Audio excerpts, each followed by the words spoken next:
All right, so we're talking today about how do you know what to keep on your resume and what to take off. All right, one of the things I hear most often from people is, well, how long does my resume need to be? Do I need to go all the way to the back of my career and start forward? When is it, what is it okay to take off, and do I need everything on there?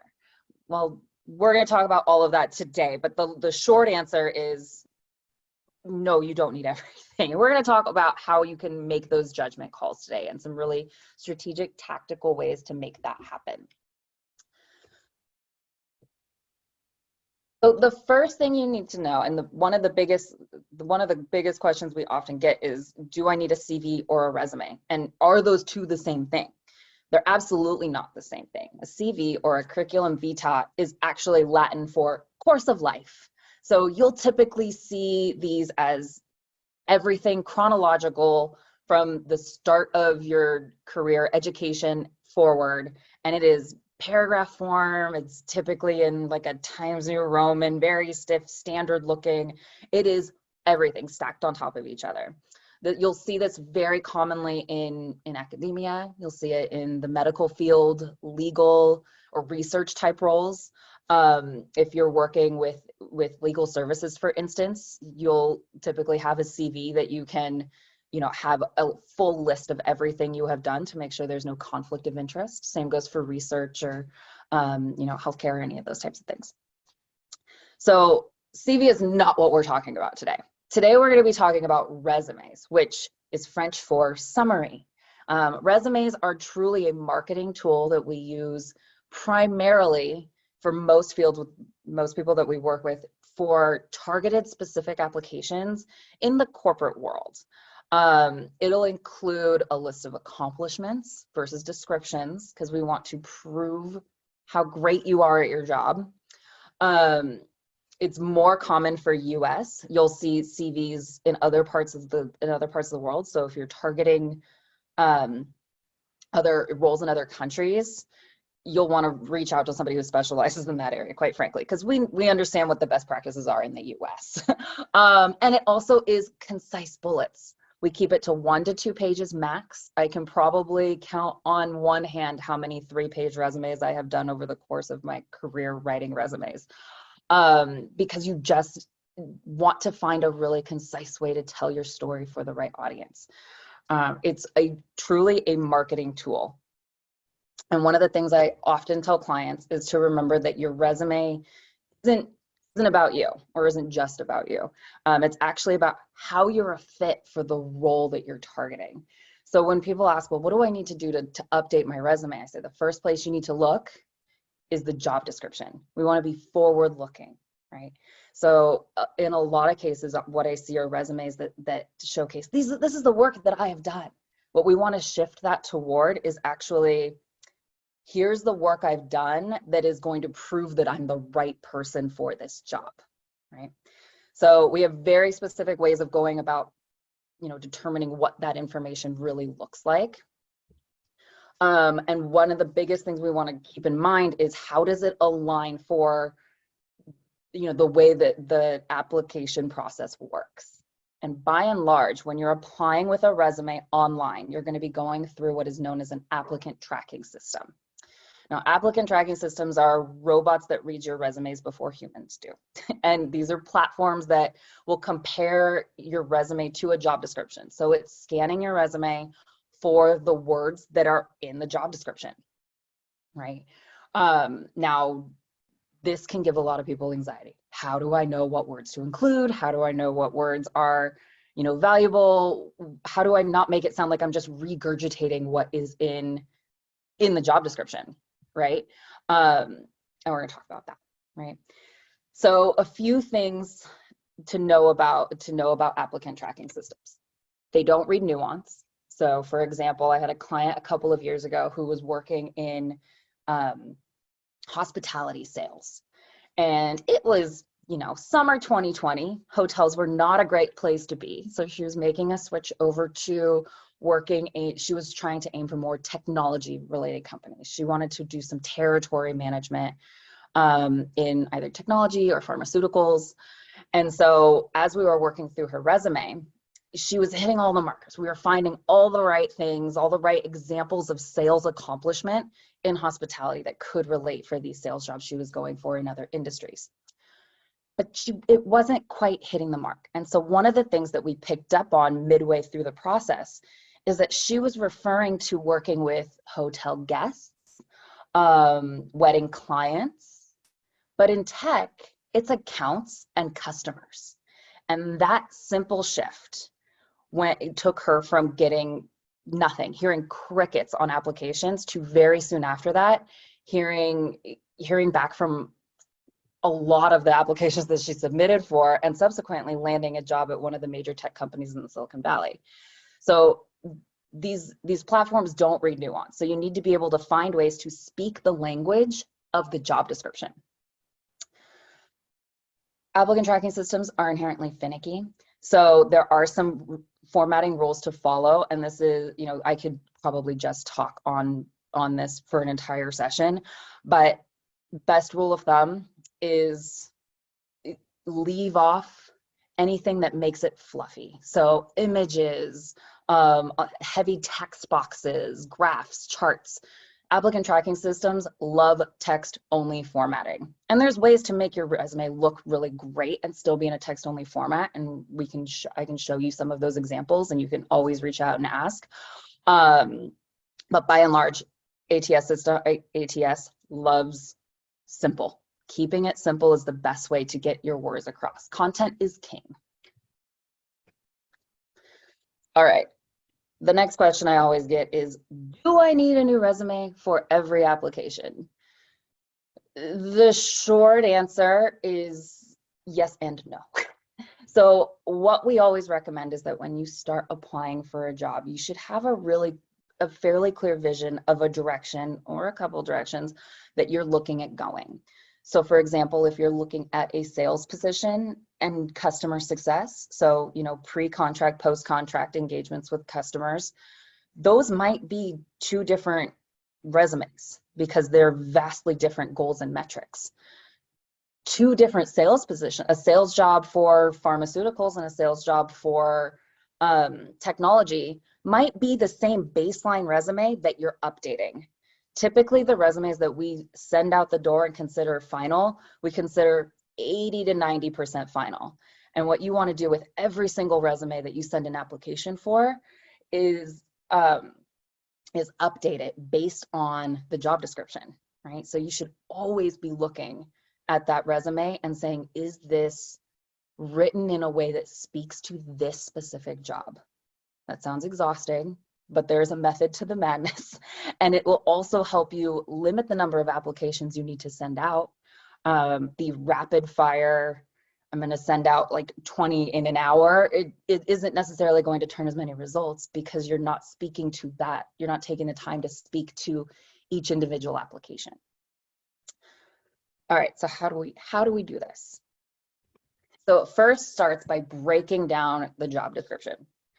We have a color coding exercise, which if you have worked with Julia or myself, you have probably done this, and welcome to the review session. So this color coding exercise is the way we talk to clients about looking at every single job description that you even remotely consider. And what you're going to do is you're going to color code it based on your level of expertise. You're going to go and look through the job description, and the first thing you're going to do is you're going to highlight anything in that job description that you're a rock star at. Anything in that job description that you know and could off the top of your head call to a specific accomplishment and say, yep, in my last job I did X, Y, and Z. I accomplished X as measured by Y by doing Z. And you know it, instant. Those are green. These are your rock star qualifications. The next category is yellow. And yellow is maybe a little less of a confidence area for you. You say, I can really speak to this, or I did something very similar in my last role, but it's not as much of a slam dunk. I've done this in the past, but it's been like 15 years since I've done this, or I've been on teams that have been a part of it, but I haven't led it. So there's some piece of it that is maybe a little bit off for you, okay? So you've got your rock star, your it's halfway there, almost there. You're not as confident about it, but you can speak to it. And then last but not least, you have your red or your pinks, depending on the highlight color of the computer that you're using at the time. And these are, as you can probably guess, things you just don't have. As confident as you are about green, you are equally confident that you don't have this red area. That might be a certification, an industry, years of experience, anything that will just plain as day not be able to be listed on your resume. So what's the value of this? Well, once you've done this exercise, it'll look something like this. You'll have a smattering of colors. Some things you're going to know right out of the gate. You've got it hands down. There might be some bullets where, excuse me, I don't know what just, there we go. Wait 1 second. And now here we go. Sorry about that. There might be some bullets where you look and see, well, you've got some parts that are spot on. You've got some parts that you just don't have. And then you have some areas that is a great example, because this candidate has understands, federal, but they're moving from out of state. So they don't know California law.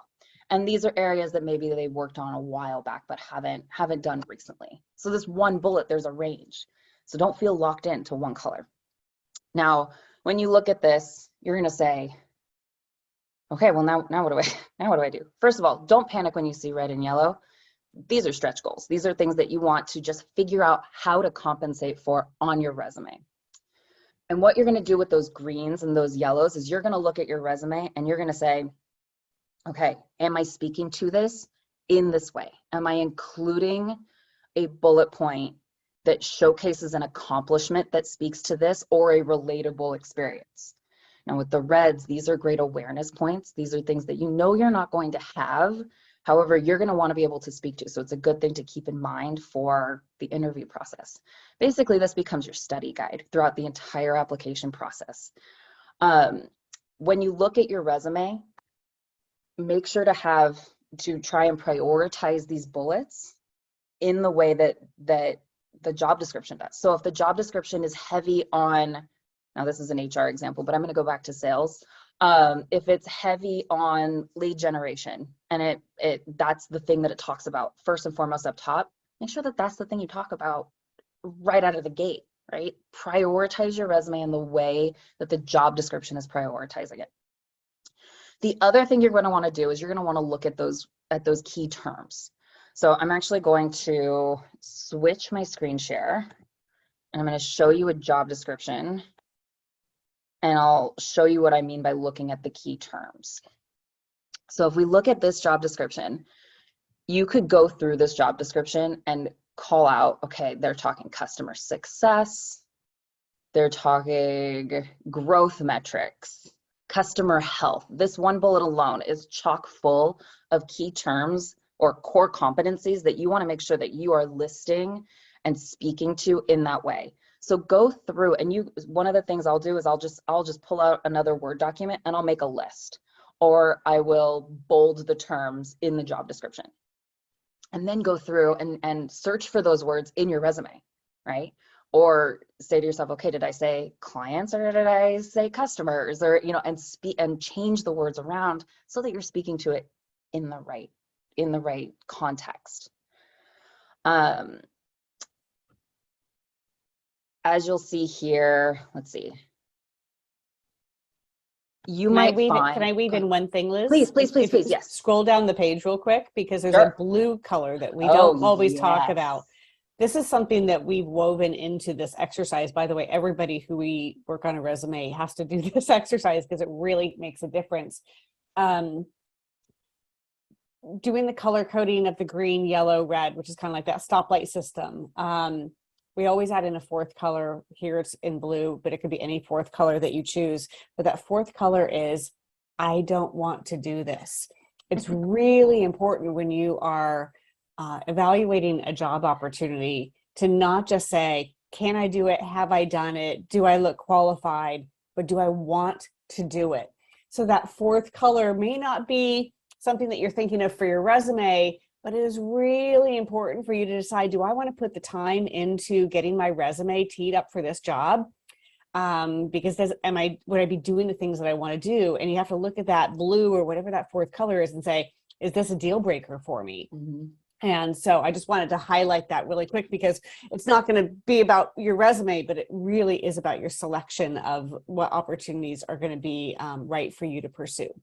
Yeah, and I really think that this is such a great exercise because it is something you do right out of the gate the minute you find an application that you're even remotely interested in. So much of the job interviewing process is about, are you a fit for the role? It's about the job that you're trying to fill, right? So doing this exercise really helps you, like, one, get your mind into what this role is all about. But that blue is the first and one of the few times where you really get to say, is this role right for me? Right? Because if you fill this out and it's all green, and then you go back and go through blue, and all of a sudden it's half blue, that's a big red flag, right? I would actually say be less concerned when you start to see yellow and red than you do when you start to see a lot of blue.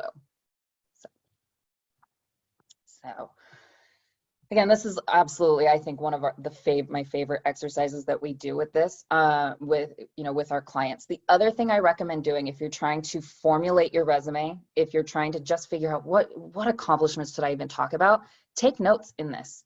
One of the things I'll work on with clients is I'll have them put a comment off to the bar, or they'll type notes within it and just like journal out why they've highlighted something a certain color, right? And sometimes you can write yourself into convincing that a yellow is actually a green, or that a red is actually a yellow. So sometimes as you're taking a look at this and really writing it out without just looking at your resume, just write it out and say, okay, why am I highlighting it this way? And you might find some hidden gems in there. Julia, do you have anything else that you like to articulate with this exercise? Well, this isn't, yes, it's not always so much for the resume, but this color coding exercise has a second life after you've written the resume. And once you have scheduled an interview, it is an excellent way of preparing for the interview. So we talk about this in the workshop or the Just Ask Julia that is interview focused, which I think is in a couple months. But just want to know that this exercise isn't just for resumes. It's also for that preparation for when you're going to be talking to people. You know, what is green? What is yellow? How do I prepare? Really analyzing the job description, because most people, when they read a job description and they read a bullet, for example, the third one that's on here, they'll read the entire bullet and they'll say, oh, I've got all of that. And then in the interview, the one person, you know, who you're interviewing with decides to zero in on one little phrase within that. And it happens to be the one little phrase that really is a yellow, and it's not a green, and you weren't prepared for that because you thought of the whole bullet all in its entirety. So this is a really great exercise for that. And so come to the future Just Ask Julia's to get some more, you know, insight on how to interview and use this as one of the tools for preparation. Yeah. I mean, and gosh, I could speak on so many other things with this one exercise alone. I feel like this exercise on its own could have been an entire Just Ask Julia conversation. So I'm gonna actually stop my share real quick, and there are just a few other points that I wanted to touch on before we open it up for questions. One of the other things people will ask me a lot is, how do I know what personal accomplishments to include? So hobbies or volunteer work. And the thing I will always tell people is, how does it serve your professional narrative, right? If you just say, you know, I love painting and, you know, running, I love running, that's fine. I mean, I like those things too. But if you instead say, you know, I was commissioned to do a community mural, that's going to actually showcase your level of accomplishment with that hobby, right? Or that you came in first in your age group for the Las Vegas Rock and Roll Marathon. Like, that actually showcases that you actually really like running, right? And it showcases your commitment to, to training and consistency with that hobby. Whereas, you know, I will go on a run when my husband really, really wants me to, but it's not my choice, but call it a hobby.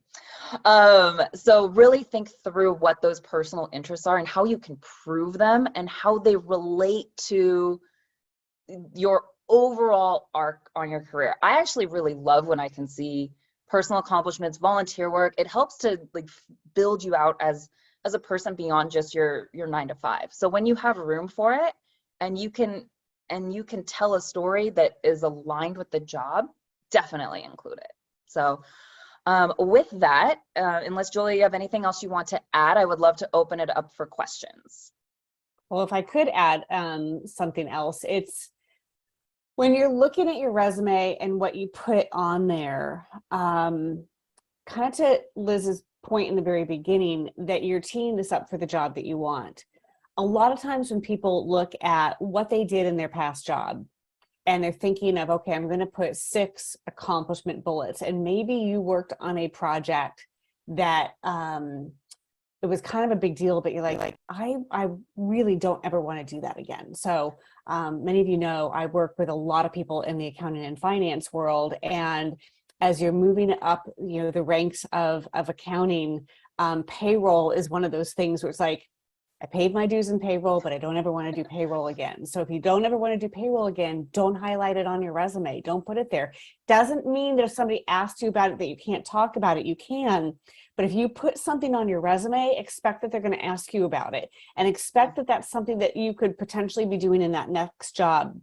So if it is something that is included in the job description for the next job, put it in. But there are things that you leave off where you say, I've kind of grown past that, or I don't want to do that again.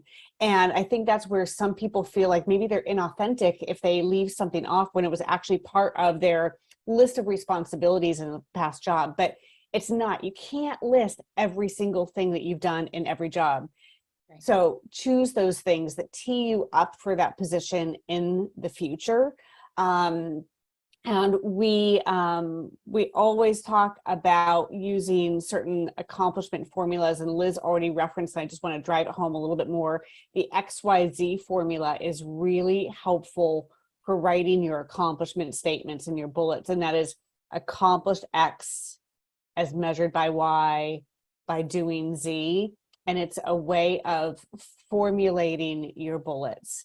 And it sometimes when you do that, because it is so metrics driven in the bullet style, it helps you also choose what bullets you're going to put on your resume and which ones you aren't. So tacking on to what bullets to take off, if there's a bullet earlier in your career, if you're just trying to figure out how to create space, if it's an assumed duty, so for instance, if you work in communications or public relations, earlier in your career, you probably tracked media clippings. You probably did some, you know, media outreach with industry publications.